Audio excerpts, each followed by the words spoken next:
I'm Joe Dorgan, and I'm here with my guest, George Navarro. How are you? I'm doing well. How are you? Man, we've known each other for a long time. Long time. When did we first meet? God, I knew you before you knew me. You're legendary Joe Dorgan. So, you were doing some really cool stuff long before you knew who I existed. So, I went to the Lost Iguana a couple of times. I knew who you were from there. Mesa Inn. And then, of course, when you opened Club 101 is when I really finally got to meet you and introduce myself. And the rest is history, We've got a lot of stories to tell. Well, the Lost Iguana was this warehouse club. It was on the Far East Side, and it was, that's kind of where I got my start, too, working with Freddie Jaime. Where is that guy? He's a good guy. I like Freddie. We got to find Freddie. You got to bring him on the show. Yeah. That'd be cool. So you've been in a lot of bands, too. You've done a lot of music, right? Yeah. Much like you, music is in my blood. I love it. It's always been a big part of my life. I remember being 12 years old and watching MTV, and I saw Depeche Mode, People Are People, and they're on this ship, and it's black and white, and they're banging on stuff, and I was blown away. And I begged my parents for a keyboard, and finally got a cheap little Casio or something, and just taught myself how to play, and eventually started working with other people that had the same passion for music like me. I just watched a Depeche Mode fan page, and they have a plaque in this high school where Depeche Mode played. I can imagine seeing them at a high school show, you know. Yeah. I mean, where was your first show when you played? Do you remember your first show? My first show, well, I think we did a backyard party. So that was like the first show, but my first major show was at Club 101. Well, the first show you did, what was the name of the band? Gosh, I don't even remember. It was me and Bo and a guy named Ben and Ruben. Oh man, I don't remember what name we went under. It was a long time ago. I'm embarrassed to say I don't remember the name of that band. No, that's okay. Yeah. I think when I first discovered MTV, I'm just like, whoa, groups I'd never heard of, and yeah. It was pretty amazing. But getting to play your club was just phenomenal. I was going there, I think I was 19 when I first went to your club. And fake ID? Not even a fake ID. Because it was... You already knew who I was, and I think that, the door guys just saw me as a regular, and I was just able to... Yeah, it's George. So, I got together with a couple of other guys, Steven Soto, Philip Duran, and we formed a band called LIM, which was the Lost Industry of Music. And I remember trying Very popular band, yeah. Thank you, yeah. I remember trying to get you our tape.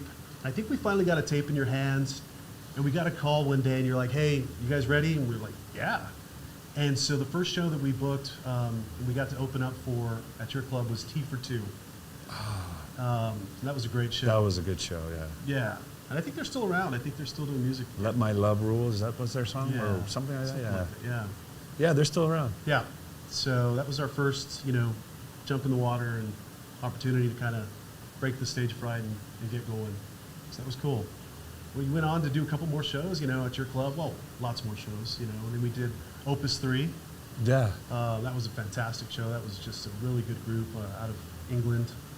And then the big break for us was, Anything Box. They were the group at the time. And so when we got to open for them, that was like, a big deal for us. They had played so many shows. I mean, was it just you and LIM? Yeah. Yeah. Well, I kind of defected for a minute and, got together with Caesar from X21, but that's another story, Oh, we got to tell those stories. Yeah, definitely.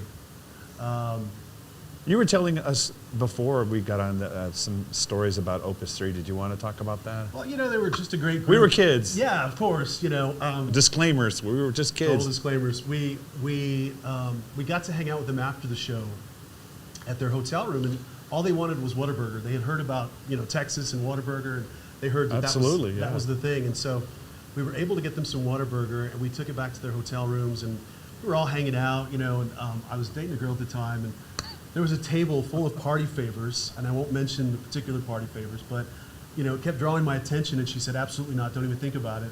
So I ended up eating French fries, and, but party favors, yeah. And so... Well, we got to hang out with them and talk to them for a while, so that was pretty cool. And before I had even played your club as a musical act, I remember getting to party with a lot of bands, you know, just because I had done some work at your club with Freddie and painted the basement and, you know, helped build stages for shows and stuff like that. I remember hanging out with the Flock of Seagulls. That was a lot of fun. After their show, you know, they were interested in meeting some ladies, and you know, looking for party favors. We were able to accommodate their requests, and so there was a big party in their hotel room after that. And that, I'll just leave it at that. You know. Wow. Yeah. Should have called George. Hey, they want they want to meet girls. They want to meet, you know, no. Yeah, it was a good time. I had that role when I worked at the comic strip. I had to take comedians out and, you know. That's right. So. Yeah. And then people started coming to the club. It was much easier, yeah. Wow, Flock of Seagulls. What was your favorite show that you played? Was that Anything Box? That's one of the big ones. I enjoyed playing, opening up for Book of Love. That was a big one. That was at 101, the original? That was at the original 101. At that point, I had played, I was playing with X-21. So I got to open up for Book of Love with X-21 with Caesar and Bo and a couple of guys. So that was a really good show. I enjoyed that as well. So I remember seeing Book of Love at the Mesa Inn when I was like 17. And that was like the Tubular Bells time. And it was really, really cool. The Witchcraft Tour, yeah, that was awesome. that was a fun show. That was a great show. And so that was really, it's one thing to see a band and then a couple years later being, you know, on stage, sharing the stage with them. That's pretty amazing. Yeah. Are you working on music now, or? Not really. You know, every now and then I still have, you know, some my guitar and keyboards and whatnot. And I still write just for, you know, to relieve stress and whatnot. But did a couple things a couple years ago with LIM still. I'm still in touch with those guys. They're like brothers. We have a Reunion show. Yeah, you know. Love, hate, brothers. Yeah, exactly. You know, Steve and Philip, man. I got a brother, yeah, I know. You know. I love those guys. And we're in touch every week. And we have a group text going regularly, so. You just recently came to, you went to go see Cruel World in California. Yeah, that was amazing, you know, to see all these bands. I hate you, but no. I invited you. I know. I invited you. I know, you did. You were too busy, you know. I know you got a lot going on. You got all your gigs and whatnot, so. But it was a pretty awesome. I went with my buddy Patrick. I know. Cool guy, yeah. My neighbor. Your neighbor, right? Yeah. You guys are like next door neighbors? Yeah, yeah. So Patrick and I flew out to Pasadena to go see the Cruel World Festival at the Rose Bowl, or outside the Rose Bowl. So that was pretty awesome. PIL, Morrissey, Blondie. Morrissey, Blondie. Psychedelic Furs. You know, Bauhaus, the original lineup. I mean, it was amazing to see Bauhaus under a blood red moon. That was just, I mean, unbelievable. So. But I was excited that you said that you were excited about hearing new bands, because everybody wants to go see the big ones. But which band did you like? You know, I really enjoyed TRST. That guy is just, he puts on a heck of a show. He's got an amazing voice. If you get the chance, listen to TRST. There's a song called Sulk, S-U-L-K. That's amazing. Drab Majesty was really good. I'd never heard them before, so I really enjoyed seeing them as well. Those are kind of the two that stood out to me the most. That's cool. Yeah. So I do a music show called Stepping Out, and kept doing it, you know, kind of honoring Caesar, who passed away. And I work with Bo, that we talked about. But joining the show will be you, and I'm so excited because I know you have a lot of stories and you have good taste, and we're getting ready to record our first show in a couple of weeks. Yeah, looking forward to it. Gosh, what else can I ask you? So many questions. So little time. Yeah. One of my favorite stories of 101, you don't want me to tell that story. Oh, I think I know this one. Yeah. Well, we were just, like I said, we were all kids back in the day, but you know, George was very popular, and then he disappeared, and we were like, where's George? So, you know, we thought maybe George had met somebody or took off to another party and whatever. I get home at 2 in the morning, and I get a phone call from inside Club 101. Somebody's in the bathroom. Yeah. The alarm's going off. Yeah, that would be me. So, not quite sure what happened. I was going through a really weird time in my life. Woke up in the bathroom, tried to get out the door. The alarms immediately went off. I called you. I'm like, I really need you to come to the club before the cops show up because I'm not trying to rob the place. I just never left. Yeah. And so you know, right away came over. And that, we made a policy, hey, let's check the restrooms before we all leave. Yeah. A good policy, yeah, going forward. So, yeah, that's pretty crazy. So you and I, we've kind of like, we run into each other, and then it's like, you know, we don't see each other for a while. But we recently I've been hanging out, and we went to go see Anything Box and Cause and Effect over at the Rock House, a couple weeks ago. Yeah, that was really cool. I'm glad that we did that. You know, Claude, Anything Box puts on a great show. Like we were talking about, it's like a storyteller's thing because he's really engaging with the audience and there's a lot of interaction and he's telling the backstory to a lot of his songs. So I really applaud him. He's a great entertainer. I was excited also to see Cause and Effect. I'd never seen them live. Big fan of their music, and to meet Rob from Cause and Effect was really, really cool. Got to talk to him extensively after the show, and just a great guy. So I hope to see him again at some point. What did you think of the show? Man, Claude, this is a one-man show. He really does a good job. And he has this live podcast that he does on Facebook every Friday, and it's on YouTube. You should check that out. A good friend of, he loves El Paso, so he's talking about moving here. I hope he does. That'd be great. Awesome. Yeah, that'd be great. It was great to see Rob from Cause and Effect, because he played the original 101, then he did that Waddish show. And do you remember the Waddish show? I do. I didn't get to go to that. I don't know what was going on at the time, but I heard about it. I think X21 opened up for them. Yeah, there was like 3,000 people. It was crazy, exciting people.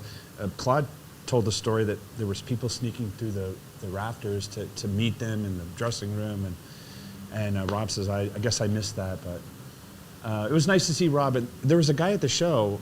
I just want to throw this guy to the bus. Do you mind? You don't No, I know who you're talking about. This guy named, I don't even want to name his name. He got banned from the living room, but he wants to talk to you and I during the whole show. And then he yells out to Rob, hey, play the hit single. Who does that? Yeah, I mean, it's like yelling Freebird. How idiotic could you be? That guy was really annoying. I know exactly who you're talking about. I hope to never see him again. Right. Yeah. And then he's over there buying drinks for Rob. Yeah. I just wanted to throw him under the bus. Yeah, for sure. No, it's idiots like that kind of ruin the whole night. So, but there was a lot of great opportunities for music in Juarez. Being our sister city. I remember playing a show at the Bull Ring with X21. We opened up for the Caifanes. That's right. Unfortunately, Caifanes were running super late. People were annoyed. So by the time X21 took the stage, it was a mess. I think I ended up throwing my keyboard off the stage and breaking it. It was a debacle. But the opportunity was really cool. There's always been a lot of good opportunities in Juarez to play. Yeah, I miss those fans. Yeah. In Juarez. They're yeah. intense. That's, in case you don't know, that's the sister city for El Paso. Juarez next. I'm sure everybody knows. Okay.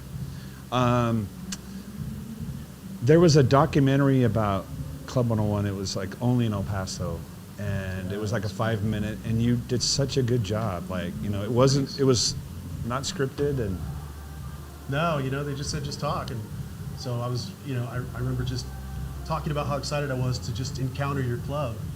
I remember the first time I went and we walked in, it was like the angels sang, like, this is it. This is exactly where I need to be. It was the music and the people, and it was just an amazing time, an amazing place. So yeah, it was good times. Thank you for all of that. You've really blessed this city and touched more people than you probably realize. Oh, it's really humbling when people say, oh, I met at 101, or met my first wife, my first husband, or first husband. Everybody has exes, I guess. Absolutely.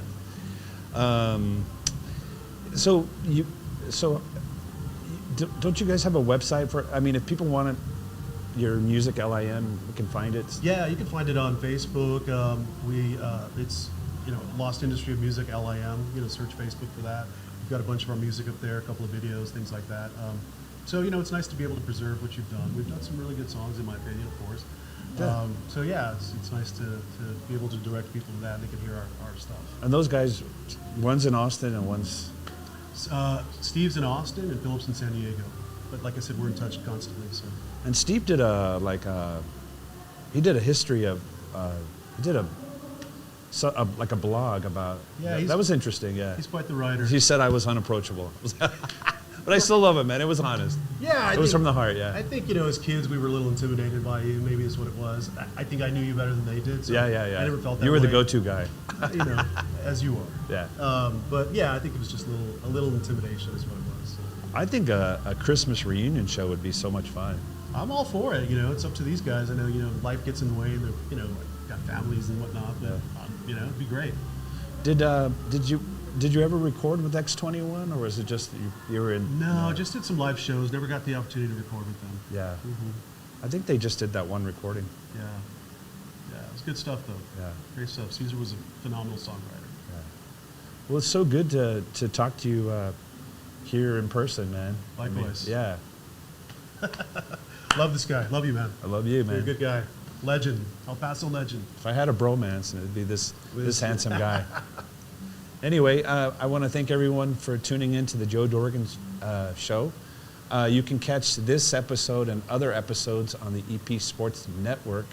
And if you have any suggestions for the show, or you can email us at events@epsportsnetwork.com. And then you can find me on social media, and you can find George on Facebook. You have Instagram too. Yeah, /the George Navarro, I think is what it was. Yeah. Man, I love when you do music, and I hope you're, but I'm so glad that you're passionate about new music too. Yeah. Yeah, for sure. You know, I'd love to be part of your events, and, you know, anytime you need help, you know, just pick up the phone and let me know. And then, of course, he's going to be joining me on Stepping Out, which is a podcast you can find on Mixcloud. So looking forward to it. I'm so excited about your music knowledge. Thank you, so brother. thank you. Pleasure. Yeah. Thank you. Thank you for watching. This has been a presentation by the El Paso Sports Network. Follow us at www.epsportsnetwork.com.